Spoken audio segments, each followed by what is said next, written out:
நாகை அடுத்த புத்தூரில் உள்ள முத்தாம்பர நாயகி சமேத ருத்ரபுரீஸ்வரர் ஆலயத்தில் உள்ள ஐயப்ப சுவாமிக்கு மார்கழி மாத மண்டல பூஜை விமர்சையாக நடைபெற்றது. முன்னதாக ஐயப்ப சுவாமிக்கு மஞ்சள் பொடி, திரவிய பொடி, அரிசி மாவு, பால், தயிர், பஞ்சாமிர்தம், நெய், இளநீர், சந்தனம், விபூதி, பன்னீர் போன்ற பொருட்களால் சிறப்பபிஷேகம் நடைபெற்றது. பின்னர் அலங்கரித்து அர்ச்சனைகள் செய்து மகா தீபாராதனை காண்பிக்கப்பட்டது. நிகழ்ச்சியில் ஐயப்ப பக்தர்களும் ஊர் மக்களும் கலந்து கொண்டு ஐயப்ப சுவாமியை வழிபட்டனர். வந்திருந்த அனைவருக்கும் அன்னதானம் வழங்கப்பட்டது.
எங்களை காப்பவரே ஓம் சாமியே, நெய்ய அபிஷேக பிரபுவே, முத்திரை தேங்காய் உடையவரே, ராணி பொண்ணும் உடையவரே ஓம் சாமியே, காந்தமல ஜோதியே ஓம் சாமியே,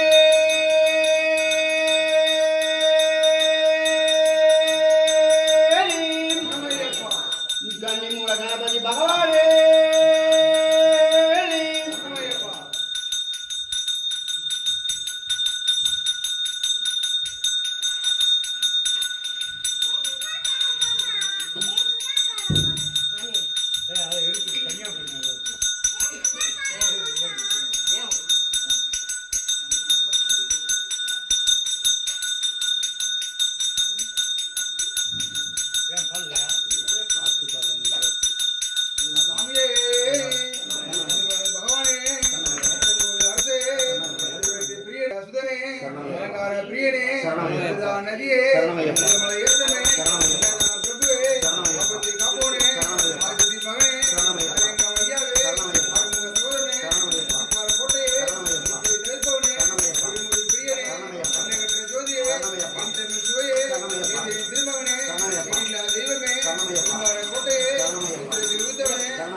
தம்பியே ஐயப்பா தெய்வமே, திருப்பவனே, திருமணியே, திருவிளக்கே, பரம்பொருளே, மறைப்பொருளே, அடுத்த சாமியே, தெய்வமே, கரிமலை ஏற்றமே, கரிமலை ஏற்றமே, குன்றே, ஜோதியே, ராமமல ஜோதியே, கட்டி நிலையமே, குருச்சி அளித்தவனே, குருவின் குருவே, பாலகனே, வல்லவனே, கொண்டவனே, செய்தவனே, பீடமே, சரங்குத்தி ஆளே, சரணபந்த பிரியரே, நாதனே, சாந்த ரூபனே, பாந்தரும் பேரழகே, சாஸ்தாவி நந்தவனமே, பெருமானே, தெய்வமே, பிறந்தவரே, புண்ணியமே, பாதமே, சங்கமே, ஓம் சாமியே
अमृतं ब्रह्मणोत्सवं राजाधिराजाय प्रसन्नदायिने नमो भयं वै श्रवणाय कुर्महे।